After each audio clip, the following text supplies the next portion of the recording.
भगवती के ऊपर भी भगवान है और भगवान के ऊपर कोई और कोई होता नहीं। वो बापों का बाप है, उसका कोई बाप नहीं है। वो टीचर्स का टीचर है, उसका कोई टीचर नहीं साकार में जो उसको पढ़ाई पढ़ा सके। वो गुरुओं का गुरु है, कोई देहधारी गुरु नहीं है जो उसका मुकाबला कर सके। उसको कहते हैं ज्ञान सूर्य। ज्ञान सूर्य प्रगटा तो अज्ञान अंधेर विनाश। इसका प्रैक्टिकल प्रूफ क्या है? प्रैक्टिकल प्रूफ ये है अज्ञान अंधेर विनाश होने का कि दुनिया में जितने भी धर्म संप्रदाय फैले हुए हैं उन धर्म संप्रदाय वालों को कन्वर्ट करना कोई बड़ी बात नहीं हुई, लेकिन कन्वर्ट करके फिर कोई और जगह न जाए ये बड़ी बात है। ब्रह्मा के द्वारा जो ब्रह्मा कुमारी ईश्वरीय विश्वविद्यालय बना, उसमें पढ़ाई पढ़ने वालों ने और धर्मों को त्याग दिया। क्या बन गए? ब्रह्मा कुमार कुमारी बन गए। उन ब्रह्मा कुमार कुमारियों को कोई ने कन्वर्ट कर पाया? कोई धर्म वालों ने कन्वर्ट कर पाया? नहीं कर पाया। इससे क्या साबित हुआ कि वो पावरफुल संगठन रहा, लेकिन ऐसे ब्रह्मा कुमार कुमारियों को जो कन्वर्ट कर दे उसे क्या कहा जाएगा? और वो कन्वर्ट होने के बाद खुद ब्रह्मा कुमारी विद्यालय के जो सरपरस्त हैं वो कहें कि ऐसे निकलते हैं, इनको कोई भी समझाए? कोई समझा नहीं सकता। तो भगवती स्वयं रचना है। मुरली में भी बोलते हैं ब्रह्मा का बाप कौन? तो ब्रह्मा रचयिता हुआ या रचना हुआ? रचना हुआ। रचना से भी बड़ा कौन होता है? रचयिता बाप। तो वो रचयिता बाप और हम उसके बच्चे। हमारा बाप भी ज्ञान सूर्य, सोझरा देने वाला, और उसको सोझरा देने वाला कोई होता नहीं। तो समझ में आ जाता है कि आंखों का अंधा कौन, और फिर उसको सहयोग देने वाली आंखों की अंधी तो नहीं थी, लेकिन जानबूझ करके पट्टा बांध लिया। अंधी थी तो नहीं ना, अंदर से सारी बात समझती तो थी, लेकिन वो पट्टा बांध लिया कि जैसा बाप वैसे हम रचना बनेंगे। और बाबा वाणी में आया है ब्राह्मण वो जो रचता और रचना को जानता। तो ब्रह्मा बाबा ने तो रचता को नहीं जाना, इसीलिए तो पढ़ाई पढ़ रहे हैं। ब्रह्मा अर्थात कृष्ण की सोल इस समय पढ़ाई पढ़ रही है या पढ़ा रही है? पढ़ रही है। अभी भी कृष्ण की सोल पढ़ाई पढ़ रही है, और अभी भी बच्चा बुद्धि है, क्योंकि अभी भी उनकी बुद्धि में ये बात नहीं बैठी है कि गीता का भगवान साकार में कौन होता है।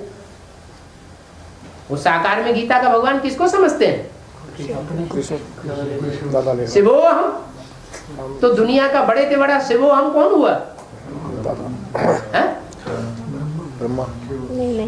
जो भक्ति मार्ग में और अपन को शिवोहम कहने वाले हैं वो उतने बड़े शिवोहम नहीं है, लेकिन उनका भी बड़े से बड़ा शिवोहम जो शिवोहम की फाउंडेशन डालता है वो स्वयं ब्रह्मा अभी भी है। चोला छूट गया है तो कोई दूसरे निमित्त चोले में प्रवेश करके पार्ट बजाता है। पुरुष तन छूट गया ब्रह्मा का, वो नहीं पूजा जाता। कब पूजा जाता है? जब कोई स्त्री चोले में प्रवेश करता है तब पूजा जाता है। तो जिस भी स्त्री चोले में प्रवेश करके जगदम्बा का पार्ट बजाता है, ब्रह्मा को हो जगदम्बा को, बात तो एक ही। उस चोले के द्वारा वो गीता का भगवान किसको समझता है? तो साबित हो गया कि ज्ञान की आंख नहीं है। भगवान आवेगा तो कुछ करके जावेगा या ऐसे ही वापस चला जावेगा? करके जाएगा। कुछ करके गया है प्रैक्टिकल में, तब संसार भगवान को मानता है। और ऐसा कुछ काम करके गया है जो दुनिया के कोई भी धर्म पिताओं ने नहीं किया। नई दुनिया कोई ने नहीं बनाई। दुनिया की मरम्मत तो की है टाइम टू टाइम, लेकिन मरम्मत कितने दिन चलेगी? थोड़े टाइम। जो भी धर्म आया सात्विक रहता है, जल्दी ही तमो प्रधान बन जाता है। 2500 वर्ष के लिए षष्ठी चक्र में आधा समय के लिए नई दुनिया कोई ने नहीं बनाई। खुशी नहीं, बाप आकर के नई दुनिया बनाते। हाँ जी बाबा, ये रुद्रमाला जब विजय माला में ऐड होती है, उसके बाद शरीर रेजुविनेट होते हैं या पहले रेजुविनेट होकर फिर ऐड होती है? रिजुविनेट माना कंचन काया। कंचन काया माला प्रत्यक्ष होने के बाद बनेगी या पहले बन जाएगी? और रुद्रमाला का मण के प्रत्यक्ष होने से पहले ही कंचन काया बन जाएगी? नहीं बाबा, बाद में बनेगी। और पहले सिर्फ रुद्रमाला ही बनेगी या विजयमाला प्रत्यक्ष होगी? विजयमाला। तब शरीरों का 5 तत्वों का कन्वर्शन होगा। पहले आत्मा का कन्वर्शन होगा, आत्मा रिजुविनेट होगी, या पहले शरीर रिजुविनेट होंगे?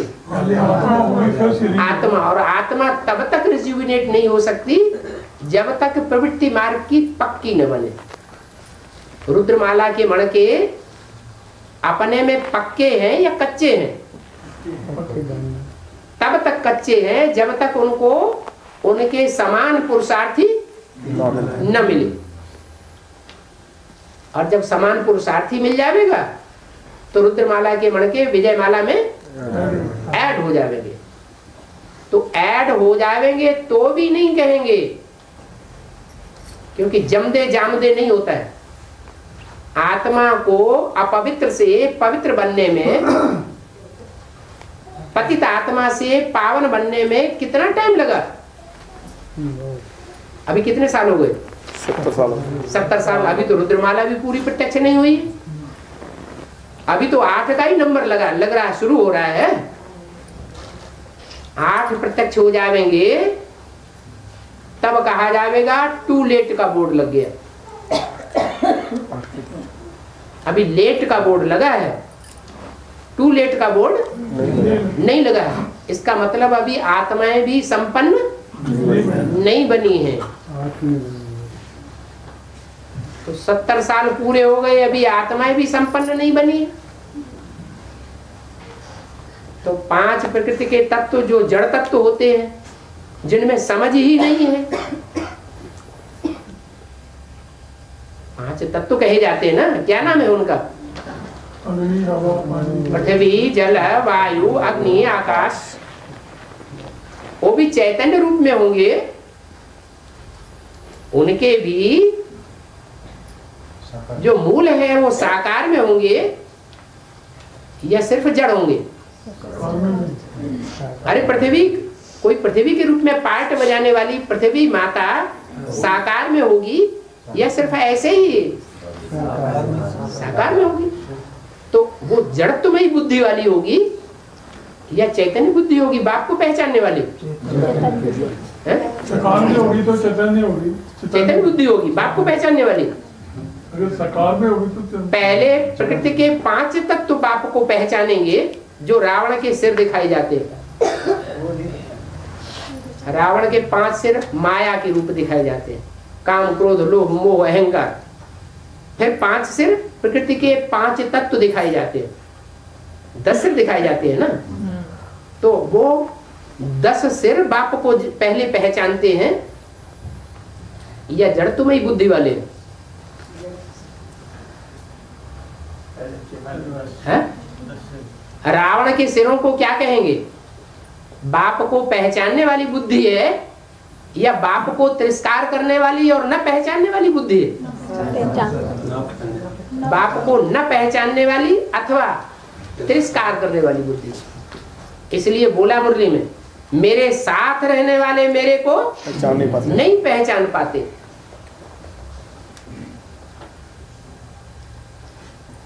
पांच तत्वों में मुख्य तत्व कौन सा है? पृथ्वी। पृथ्वी ऐसा तत्व है जिस पृथ्वी तत्व पर सारी दुनिया का आधार है। जो भी चैतन्य है, जीव जंतु, वो कहाँ रहते हैं? पृथ्वी पर रहते हैं। और कोई दूसरे ग्रह उपग्रह में तो नहीं रहते, जीव जंतु रहते ही नहीं। चैतन्यता जो है वो सिर्फ पृथ्वी पर है। और पृथ्वी पर भी उत्तरी ध्रुव और दक्षिणी ध्रुव, नॉर्थ पोल साउथ पोल,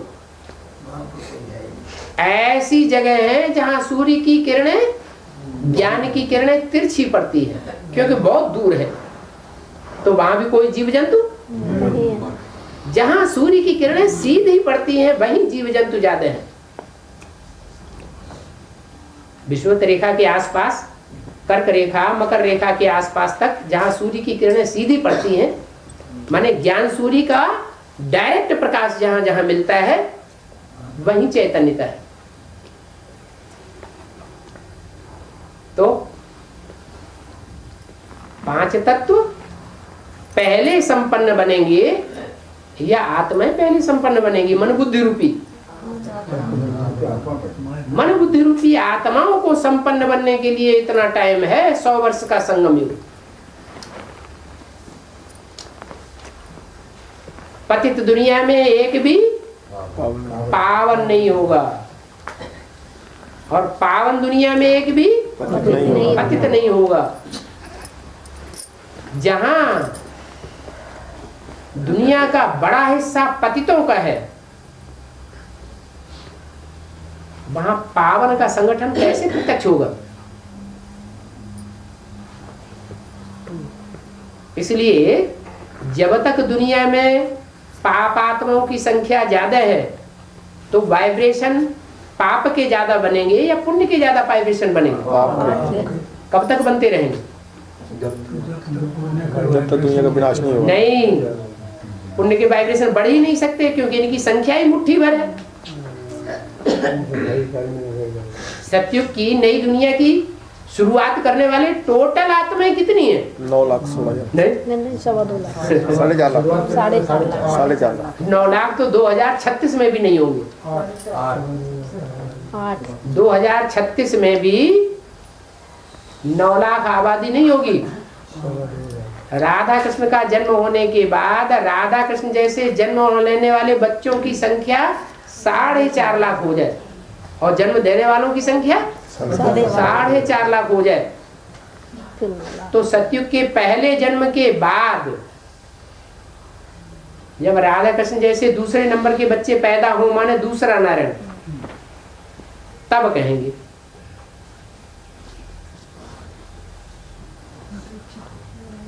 इसका मतलब ये हुआ कि जब तक पाप आत्माओं की दुनिया पूरी खलास नहीं होती है, तब तक नई दुनिया का वाइब्रेशन अच्छा नहीं बन सकता। और वाइब्रेशन जब तक अच्छा नहीं बनेगा श्रेष्ठ आत्माओं का, तब तक वाइब्रेशन के आधार पर 5 तत्व भी पावन नहीं बन सकते। और एडवांस में तो हमें ये ज्ञान मिला है कि राधे कृष्ण एक ही घर में आते हैं, दोनों इकट्ठे। तो बाबा ने कहा कि राधे कृष्ण दोनों अलग अलग घर के हैं। बाबा ने तो दोनों बातें बोली। कृष्ण सूर्यवंश का, राधा चंद्रवंश की। तो अलग अलग वंश के हुए कि एक वंश के हुए? अलग अलग वंश के हुए। लेकिन एक्यूरेट सतयुग जब शुरू होगा तो 2 वंश होंगे कि एक ही वंश होगा? अरे चित्रों में लिखा हुआ है, नई दुनिया जब सतयुग होगी तो वहां एक वंश, एक राजा, एक राज्य, एक धर्म, एक मत, एक भाषा होगी, द्वैत कहां से आ जाएगा? द्वैत इस दुनिया में है या नई दुनिया में द्वैत होगा? इस दुनिया में है। वहां दूसरे को याद ही नहीं करेंगे। राधा कृष्ण को याद करेगी, कृष्ण राधा को याद करेगी, तो ढेर सारे संबंध ही नहीं बनेंगे। संबंध ही बहुत थोड़े होते हैं, माँ बाप और बच्चे, दूसरा कोई संबंध नहीं है। फाउंडेशन कहाँ पड़ता है? अभी संगम युग में बाप आकर के फाउंडेशन डालते हैं। तुम्हारा दुनिया में अब कोई संबंध नहीं, कोई के साथ। सब संबंध किसके साथ है? बाप के साथ। एक बाप दूसरा न कोई। तो सतयुगी राधा कृष्ण वो साथ साथ जन्म लेंगे, तब ही विधुर नहीं बनेंगे, विधवा नहीं बनेंगे। साथ साथ जन्म लेंगे, साथ साथ शरीर छोड़ेंगे। और एक जन्म के लिए बाप आकर के शादी नहीं कराते, 21 जन्मों 21 जन्मों का साथ देता हूँ।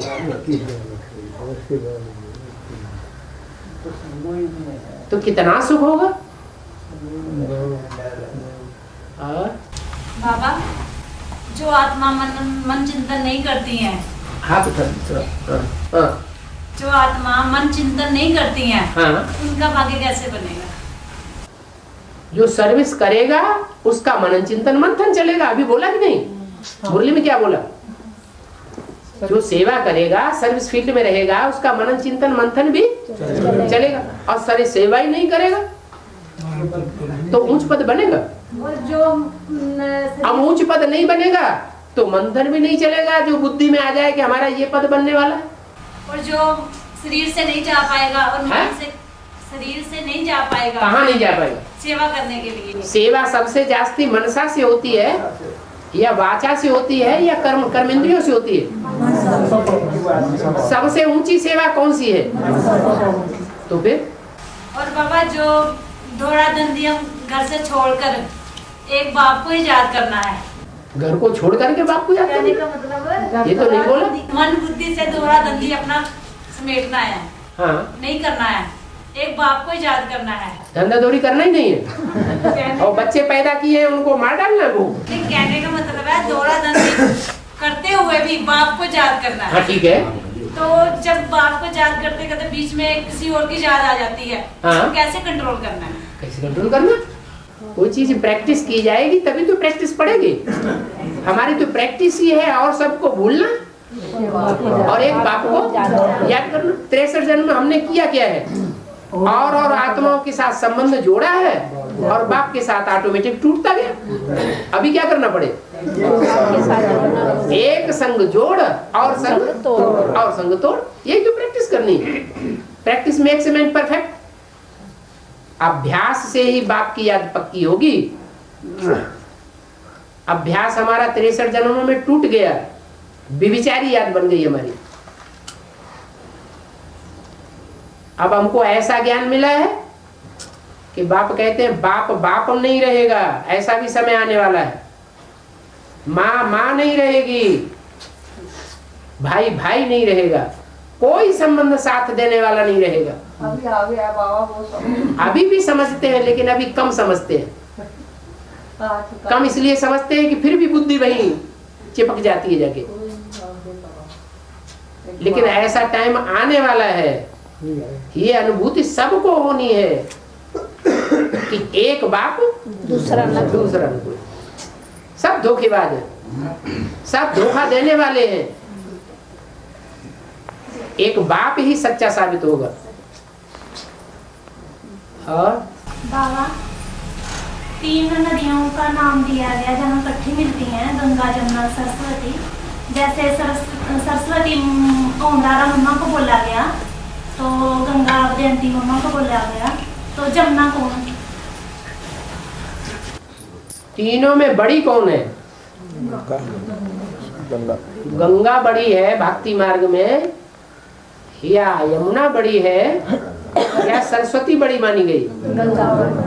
बड़ी का मतलब पहले पैदा हो, जिसका पद पहले प्रत्यक्ष हो जाता है।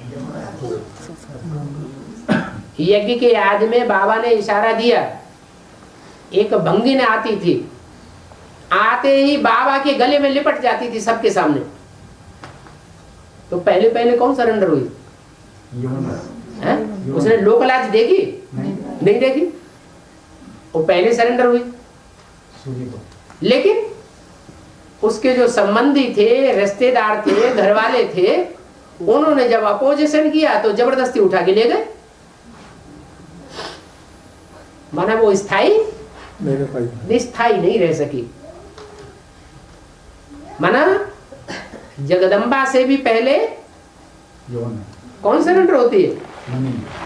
यमुना सरेंडर होती है। वो बाप की बच्ची पहली बनती है, लेकिन लंबे समय तक सहयोग नहीं दे पाती। सरेंडर होने से नंबर बनते हैं या निभाने से नंबर बनते हैं? निभाने से नंबर बनते हैं। तो निभाने में जगदम्बा आगे निकल जाती है। और बाबा, गीता जो है उसके अध्याय भी 18 है। हाँ जी। युद्ध भी 18 दिन ही चला। हाँ जी। और पांडवों की संख्या भी 18 थी। हाँ जी। और सेना भी 18 ही अक्षौणी थी। इसका 18 का क्या महत्व है? 18 का महत्व ये है कि जो 9 धर्म है बाप से प्राप्ति करने वाले, वो 9 धर्मों का डबल हुआ 18। क्या? 9 धर्मों का ऊपर से जो आने वाली आत्माएं हैं और जिनमें वो प्रवेश करने वाली है, दोनों मिलकर के माँ बाप हो गए। जैसे इब्राहिम ऊपर से आता है और वो किसी में प्रवेश करता है, तो माँ कौन हुई और बाप कौन हुआ? नीचे वाला बाप माँ, नीचे वाली माँ और ऊपर वाला बाप। तो माँ बाप में ज्यादा ताकत होती है या बच्चों में ज्यादा ताकत होती है? तो इस सारी सृष्टि की पावरफुल आत्माएं टोटल कितनी हुई? 9 दुनिया 18। और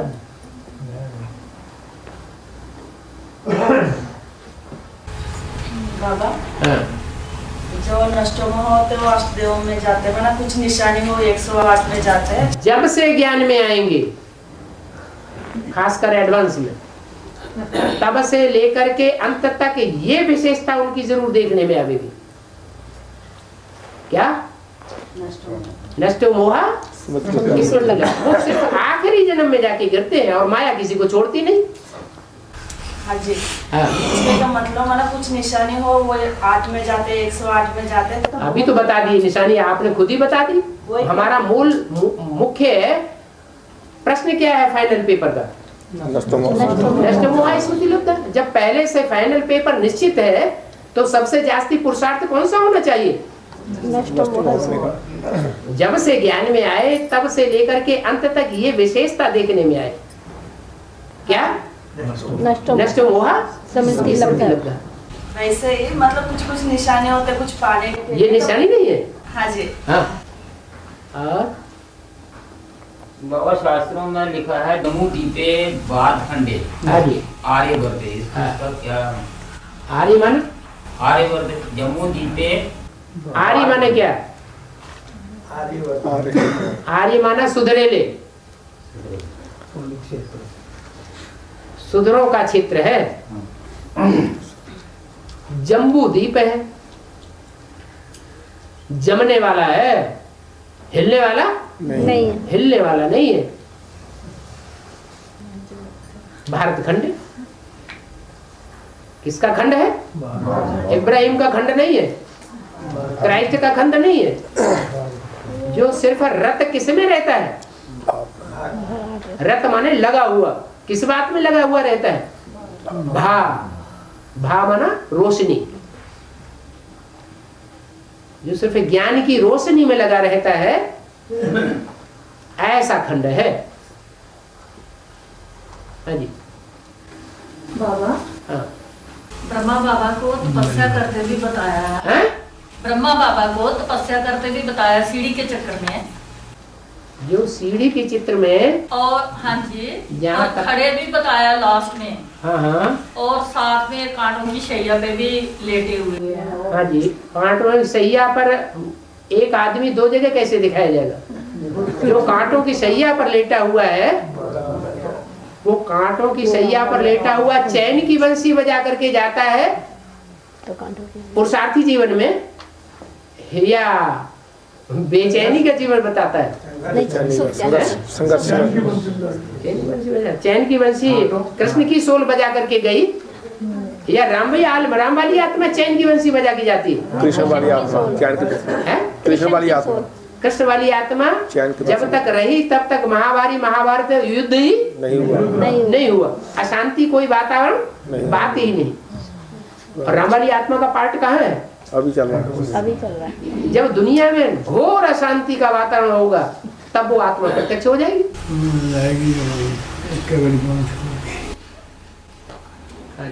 बाबा, जो आत्मा शरीर छोड़ने के बाद एडवांस में आ जाती है, फिर उसका दोबारा साकार में जन्म हो सकता है कि नहीं हो सकता? अगर कोई भक्ति मार्ग का संस्कार 100% पक्का हो गया एडवांस में चलते चलते, तो शरीर तो छोड़ना पड़ेगा। लेकिन ये निश्चित है कि जो भी एडवांस में आते हैं उनको लक्ष्य क्या मिलता है? नर से नारायण। हमें नर से नारायण जीवन रहते रहते बनना है। शरीर छोड़ना नहीं है। क्या जीवन ही खत्म हो जाए फिर नारायण बनने का कोई मतलब नहीं। तो वो अगर शरीर छोड़ेंगे भी तो जन्म लेकर के दोबारा पुरुषार्थ करेंगे, और फिर दूसरे जन्म में नर से नारायण बनने का पुरुषार्थ उनका पूरा होगा, क्योंकि लक्ष्य लिया हुआ है। अंत समय में वो लक्ष्य याद आवेगा। जो बेसिक में चलने वाले हैं उनकी बुद्धि में ये लक्ष्य नहीं है कि हमको इसी जीवन में नर से नारायण बनना है। पहले सोचे बैठे हैं कि मरने के बाद तो ब्रह्मा बाबा लक्ष्य सैंपल बनाया हुआ है, तो जैसा सैंपल बनाया हुआ है वहां तक ही तो पहुंचेंगे, उससे आगे पहुंच जाएंगे। और बाबा मतलब उधमपुर का देहात में क्या मतलब है? जो ज्यादा ऊधम मचाते हैं वो स्थायी हो जाते हैं या बिखर जाते हैं? बिखर जाते हैं। ज्ञान मार्ग में भी जो ज्यादा धमचक्कर मचाने वाली आत्माएं होती है वो डटी रहेंगी या बिखर जाएंगी? उधमपुर का अभी बेसिक नॉलेज में क्या हाल है? बिखरा हुआ है।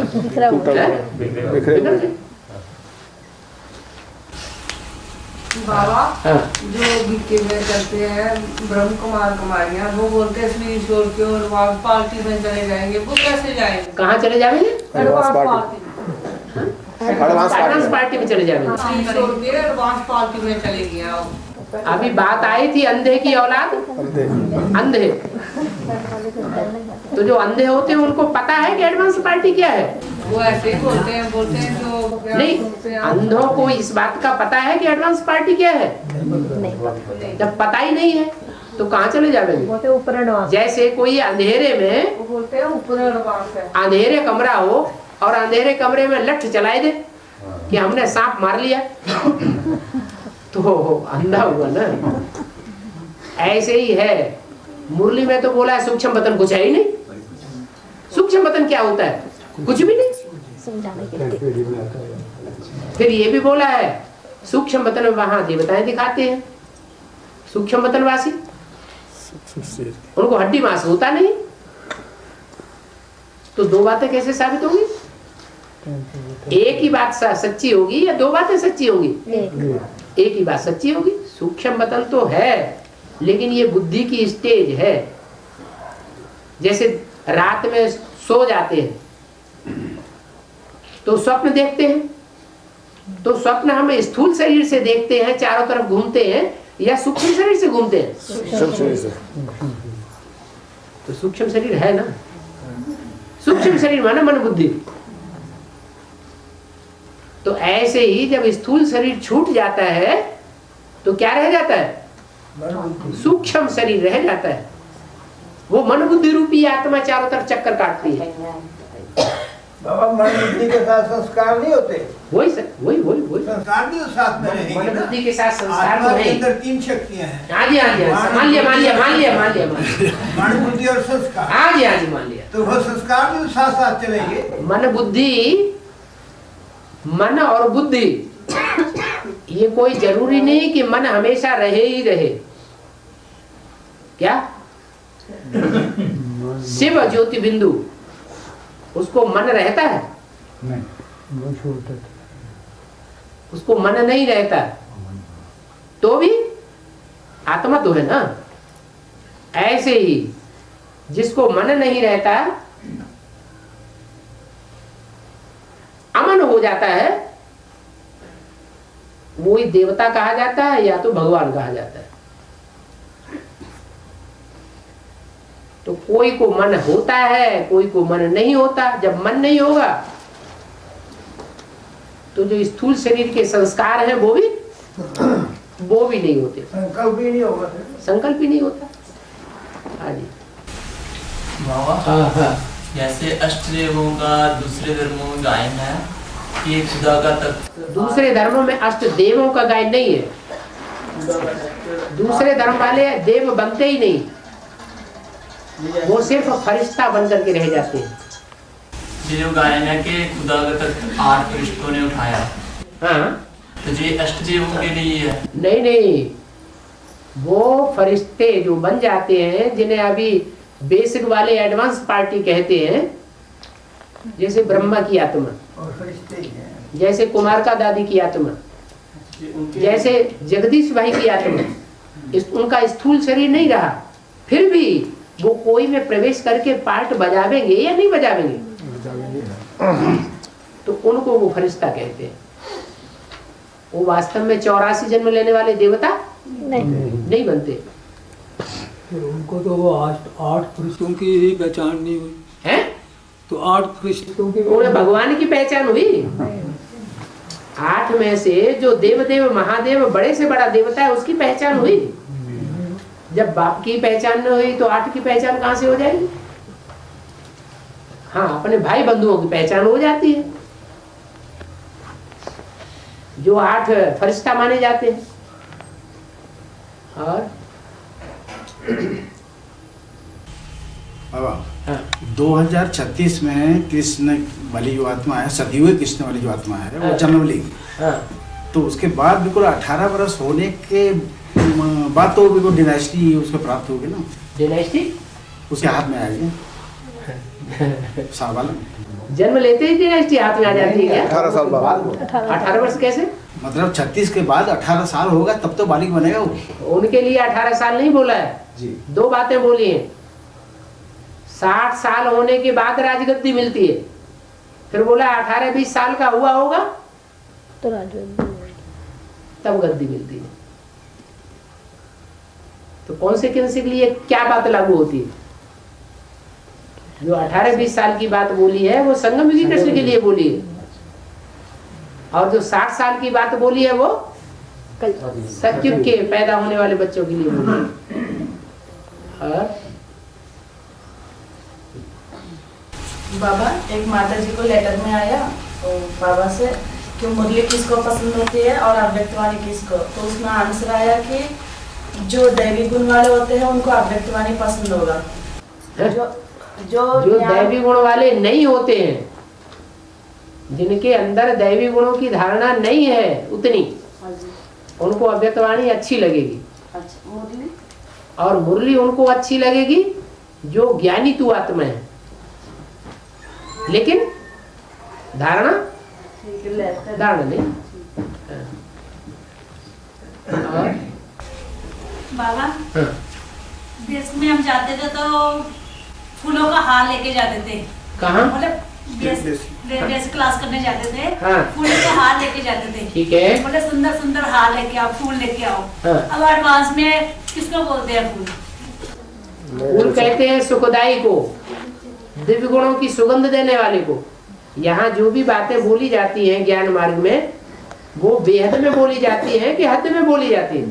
एक होते हैं हद के फूल और एक होते हैं बेहद के फूल। तो फूल जो होते हैं वो सुखदाई होते हैं, दिव्य गुणों की खुशबू देने वाले होते हैं। यहाँ कौन से फूल अर्पण करने की बात है? चैतन्य फूलों की बात है या जड़ फूलों की बात है? चैतन्य फूलों की बात है। वहां दिखाते हैं भक्ति मार्ग में शिव जी को सब तरह के फूल अर्पण कर किए जाते हैं। अच्छे से अच्छे फूल, गुलाब के फूल भी अर्पण करते हैं। जब श्रावण मास आता है तो शिवलिंग को नहीं, गुलाब के फूलों से सजाया जाता है। श्रावण मास माना ज्ञान बरसात का विशेष महीना। और फिर रोजमर्रे के जीवन में जो पूजा होती है उसमें अक का फूल भी चढ़ाते हैं और धतूरे का फूल भी चढ़ाते हैं। धतूरे के फूल में छेद लंबा होता है, तो अपवित्र हुआ या पवित्र हुआ? दुर्गंध निकलती है। वो अपवित्र फूल भी उन पर अर्पण किए जाते हैं, उनको भी वो पवित्र बना लेता है। बाबा जो 3 पत्थर वाली बीलपत्री चढ़ाते हैं उसका क्या मतलब है? नई सृष्टि जब वो शुरू होगी तो पहले 2 पत्ते कौन होंगे? चैतन्य होंगे या जड़ होंगे? चैतन्य पत्ते होंगे। ऐसे ही संगम की दुनिया जब शुरू होती है तो भगवान अकेला आता है या 3 पत्तों के साथ आता है? 3 पत्तों के साथ आता है। पहले अर्पण में जीवन कौन बिताते हैं?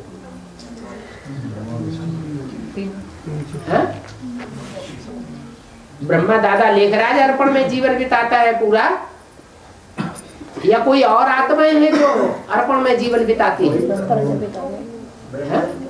ब्रह्मा को कैसे बताएगा? उन्होंने पहचाना किसके लिए अर्पण हुए। ब्रह्मा बाबा किसके प्रति अर्पण हुए? अरे पहले पहचानेगा तब अर्पण होगा, या बिना पहचाने हवा में अर्पण हो जाएगा? पहले तो पहचानना जरूरी है। तो ब्रह्मा बाबा ने अपना सरपरस्त कोई पहचाना, अपना बाप कौन है पहचाना किसी को? धन के दिया नहीं, धन उसने अर्पण किया तो पहचान के किया। किसको पहचाना? आपको तो नहीं पहचाना। किसको पहचाना? प्रैक्टिकल को पहचाना या बिंदु को पहचाना? बिंदु को पहचाना तो प्रैक्टिकल है।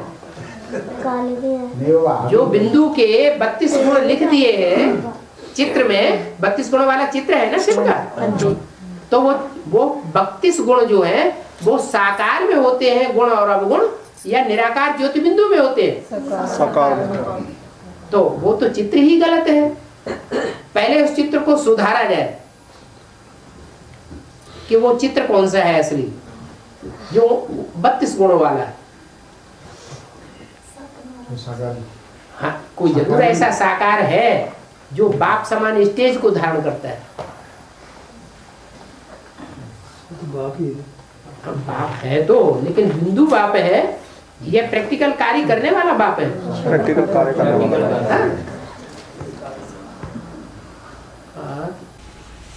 बाबा अभी जो दर्ज शरीर छोड़ा है, इसको साकार में रहते हुए पता था कि बाबा साकार में हैं?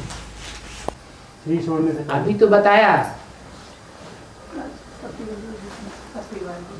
जितनी भी दीदी दादियां हैं उन दीदी दादियों में के बीच में ब्रह्मा बाबा के रहते रहते सबसे जास्ती खातिरी किसकी होती थी? कुमारिका की खातिरी होती थी ना। माने बाबा के दिल पर चढ़ी हुई थी या नहीं चढ़ी हुई थी? चढ़ी हुई थी। भाइयों में विश्व किशोर और कन्या माताओं के बीच कुमारिका दादी। तो बाबा ने कुछ गुण देखा होगा कि ऐसे ही कोई गुण देखा ना। कुमारिका दादी की ये विशेष शिफ्ट थी कि एक बार उनको मुरली पढ़ने को या सुनने को मिल जाए और सारी मुरली ज्यों की त्यों सुना देती थी। बाबा कुमारिका दादी शरीर छोड़ने के बाद भी तो डिसर्विस कर ली। कैसे? जैसे उसने बोला कि कोई भी काम शुरू करने से पहले दादी को और बाप दादा को याद करके फिर शुरू करो। देखो, जो सूर्यवंशी आत्माएं हैं वो निराकार को समझती हैं या निराकार साकार दोनों को समझती हैं? निराकार साकार दोनों को। तो इस्लाम धर्म में जो भी होंगे वो प्रैक्टिकल इब्राहिम और उनके आधार मूर्त को या उसके बीज मूर्त को समझेंगे या नहीं समझेंगे? समझेंगे तो वो साकार होंगे या सिर्फ निराकार होंगे? जो भी धर्म पिताएं आए वो अपने को दुनिया में साकार रूप में सबसे बड़ा समझ के बैठे या अपने से ऊपर भी किसी को साकार रूप में माना? क्राइस्ट ने अपने को ही सब कुछ माना, अपने से बड़ा इस दुनिया में किसी को? महात्मा बुद्ध ने अपने को ही साकार रूप में सब कुछ माना, अपने से बड़ा दुनिया में किसी को नहीं माना। तो इससे साबित हुआ कि कुमारका दादी भी जो है, जब मेगा प्रोग्राम हुए तो पोल पट्टी खुल गई कि मेगा प्रोग्राम में जो बड़े बड़े पोस्टर छपाए जाते थे उसमें 3 मूर्तियों को किसको किसको मुख्य रखा? 3 दादियों, तीनों दादियां आ गई ना। उसमें सबसे ऊपर कौन? प्रकाशमणि कुमारका दादी को रखा जाता था। तो दुनिया में सबसे बड़ा साकार रूप कौन हुआ इस्लामियों के लिए? कुमारका दादी। हाँ जी। जो जिस धर्म का होगा वो उसी की बात मानेगा। भगवान भी उतर आए तो भी उसकी बात नहीं मानेगा। यही कारण है कि एडवांस ज्ञान सुन तो सब लेते हैं, सुनने वाले उसको मान भी लेते हैं कि सच्चा है, लेकिन फिर क्या कहते हैं, जब तक दादी नहीं मानेगी तब तक हम नहीं मानने वाले। इसका मतलब वो जन्म जन्मांतर किसकी प्रजा बनने वाले? दादी की प्रजा बनने वाले। और बाबा जो ज्ञान में चलने के बाद, एडवांस में चलने के बाद सिर्फ एक बाप को ही याद करे, कोई दीदी कोई मम्मा को भी नहीं करे, तो उसका क्या पार्ट होगा? अच्छा ही पार्ट होगा। अब बेविचारी होगा तो पार्ट कैसा होगा? बेविचारी पार्ट होगा। और बाबा शरीर छोड़ने के बाद उनके संस्कार इतनी जल्दी चेंज कैसे हो जाते हैं? शरीर छोड़ने के बाद संस्कार चेंज हो जाते हैं? जैसे कुमारका दादी पहले अपोजिशन करते थे, तो अब बाबा ने कहा कि वो सर्विस करेंगे। हाँ, उसका कारण ये है कि जब साकार शरीर के बंधन में थी तो उनमें भक्ति मार्ग के संस्कार ज्यादा थे या ज्ञान मार्ग के संस्कार ज्यादा थे? जो भक्ति मार्ग के संस्कार वाले होते हैं वो लोक लाज से डरते हैं या नहीं डरते हैं? डरते हैं। वो लोक लाज से डरते हैं। तो जब तक साकार शरीर रहा वो बड़े बड़े गुरु लोग, सन्यासी लोग अपने चेले चपाटों से डरते हैं, पता नहीं ये क्या कर देंगे अगर हमने सच्ची बात बोली। तो दबी हुई थी आत्मा, और साकार शरीर छोड़ने के बाद वो लोक लाज का बंधन खलास हो गया। अब असली बात को जान ली तो भी ब्रह्मा बाबा ने अपने साथ नहीं रखा, अपने ग्रुप में रखा क्या? नहीं रखा। क्या कहा? 13 दिन के बाद ये जाएगी सर्विस फील्ड में। उनका सर्विस फील्ड अलग और ब्रह्मा उर्फ कृष्ण की सोल का सर्विस फील्ड अलग। उनका सर्विस फील्ड है विशेष चंद्रवंशी आत्मा और बाद में और वंशों की आत्मा, क्योंकि हर वंश के विधर्मी आत्मा है उनकी गोद में पली। और कुमारका दादी का ग्रुप कौन से धर्म तक सीमित है? इस्लाम धर्म तक सीमित।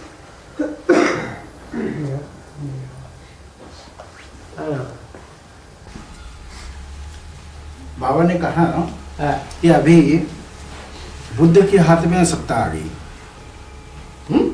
बुद्ध की जो आत्मा है उसी के हाथ में सत्ता आ गई।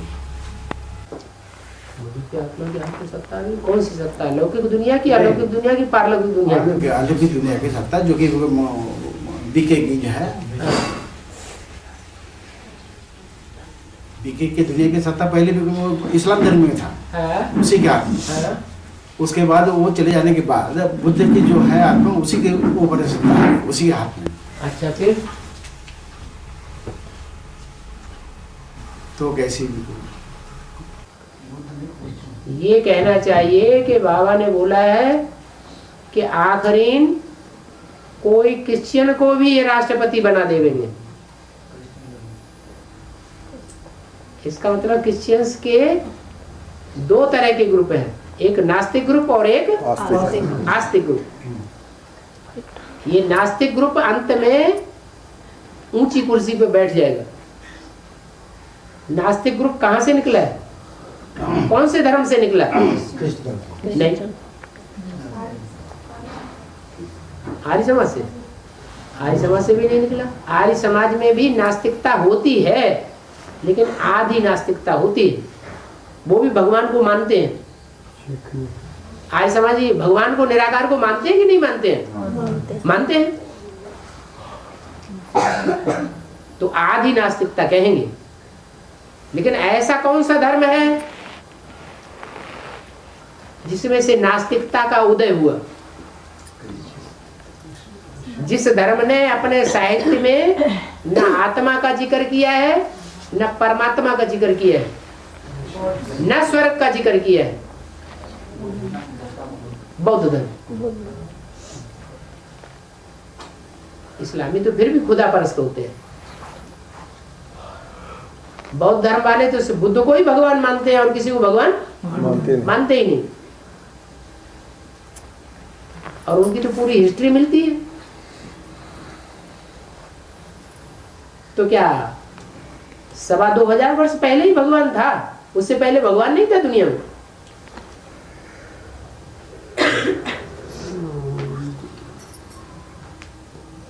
तो नास्तिकवाद भी आएगा। हर धर्म का ओरिजिन तो भारत से ही है, फाउंडेशन तो भारत में ही लगता है।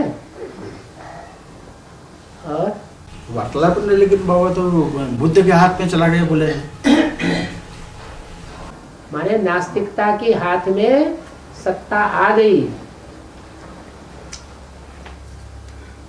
बौद्ध धर्म, उसमें नास्तिकता भरी हुई है। महात्मा बुद्ध के अलावा और वो किसी को भगवान नहीं मानते। ऊंचे से ऊंची हस्ती महात्मा बुद्ध को मानते हैं। क्या उससे पहले भगवान का अस्तित्व नहीं था? था? बाबा ने तो बोला है सृष्टि पर सदा कायम कोई चीज है नहीं। सदा कायम तो एक शिव बाबा है। तो अस्तित्व तो रहता है ना। शिव जिसको आप समान बना के जाता है, वही अस्तित्व है। और बाबा हम अमृतसर में गए, आश्रम में। कहाँ? अमृतसर में। अमृतसर वहाँ गए ब्रह्मा कुमारी आश्रम में। हाँ जी। तो वहाँ बहन जी बता रही थी कि हमें डायरेक्शन मिला है कि आप किसी को अंदर नहीं आने देना, जाने पहचाने। जब इसको आप जानते हो तब अंदर आने देना। क्योंकि हम एडवांस पार्टी वाले घूम रहे हैं, शंकर पार्टी वाले घूम रहे हैं, ऐसे बोल रहे हैं। हमने बोला वो क्या कहते हैं? वो कहते हैं वो ना उल्टी सीधी बातें बता कर हमें बता देते हैं। जो ब्रह्मा कुमारी आश्रम में ऐसे करते हैं, ऐसे करते हैं, ऐसे बोल रहे। तो बोलने दो। तो बाबा ने हमें बता दिया ना। हमने बताया नहीं, हम कहाँ चले गए, हम एडवांस पार्टी में गए। बाबा ने तो हमको पहले बता दिया। और कोई सत्संग में जाने के लिए मना नहीं करते। सिर्फ यही ईश्वरीय सत्संग ही सच्चा है, जिनको आने के लिए, जाने के लिए मना करते। और कोई सिखों का गुरुद्वारा होता है, मंदिर होता है, गिरजाघर होता है, वहां कोई आने जाने से मना करते हैं कि आउजू आउजू करते हैं? मानपूर्वक बुलाते हैं कि हाँ भैया अच्छा है, हमारे धर्म में कन्वर्ट हो जाए। लेकिन ये ईश्वरीय ज्ञान ही इसकी ये पहचान है कि इस ईश्वरीय ज्ञान में चलने वालों को आवाहन नहीं करते, दूर दूर दूर दूर कर देते। बाप दादी के हाथ में जो अब प्रत्यक्षता का बटन हाथ में आया है, दादी के हाथ में जो बटन हाथ में आया है, बटन, तो बटन दबा करके प्रत्यक्षता फैलाएगी। वो कब तक फैलाएगी? और दादी का हाथ है अभी। वो तो मैसेज तो यही है ना, संदेश के दादी कहते मेरे हाथ में अभी बटन आ चुका है, बटन में दबा करके प्रत्यक्ष करूंगी। हाँ, तो जो बटन है उनका हाथ है अभी। है बटन भी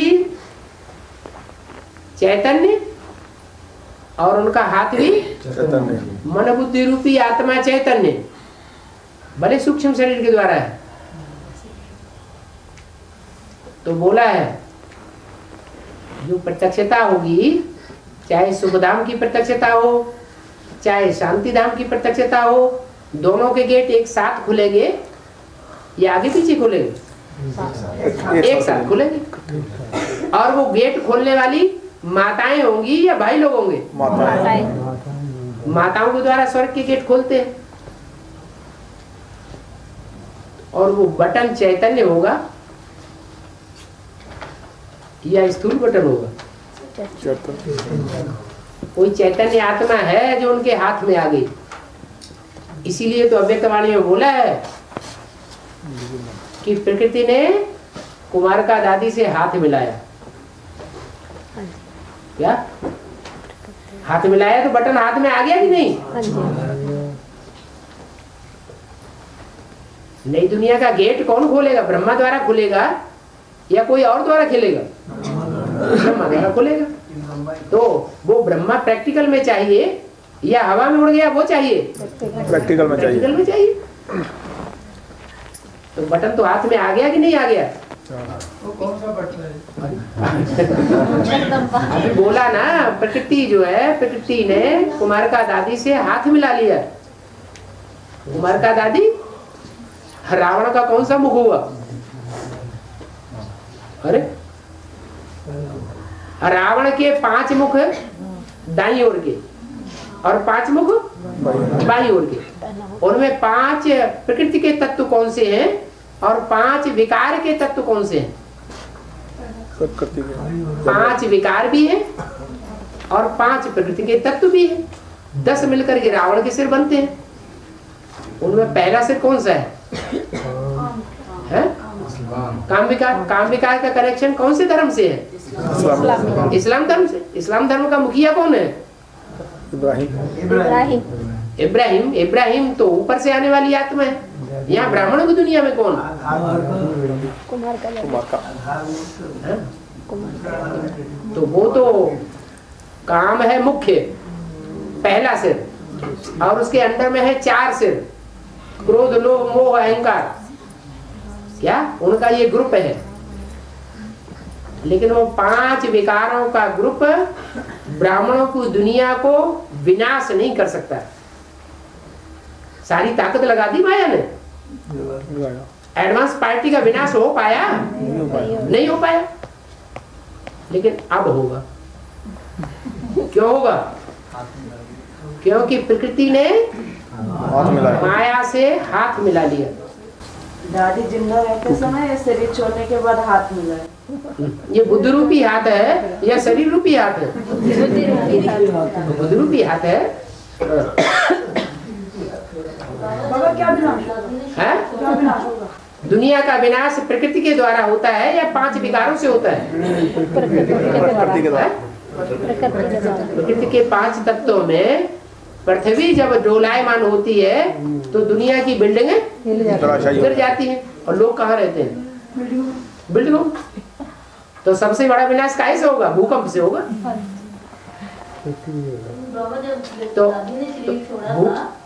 माउंट आबू में तो मीरचंद भाई कहने लगा, बाबा आप आते रहोगे तो दादी को भी साथ आते रहना, ताकि हमें संदेशा मिलता रहे शरीर का। क्यों? दादी जब नहीं थी सूक्ष्म वतन में, जब उन्होंने शरीर नहीं छोड़ा था तो संदेशा नहीं मिलता था? तब भी मिलता था शरीर से। जब ब्रह्मा बाबा ने शरीर नहीं छोड़ा था तब संदेशा नहीं मिलता था? हाँ चलो। अब वो जो दादी के भगत होंगे वो दादी के ऊपर सारा कारोबार रख देंगे। सारा भक्ति मार्ग का ही उन्होंने किया, दिए जलाए, परिक्रमा दी, किया उन्होंने। ये क्यों किया? ज्ञान मार्ग का तो कोई है ही नहीं उनके बीच में। जो भक्ति मार्ग में कन्वर्ट होने वाला होगा वो भक्ति मार्ग के ही आडंबर करेगा या ज्ञान मार्ग की बातों को पकड़ेगा? उनको तो फाउंडेशन डालना है। ओम शांति।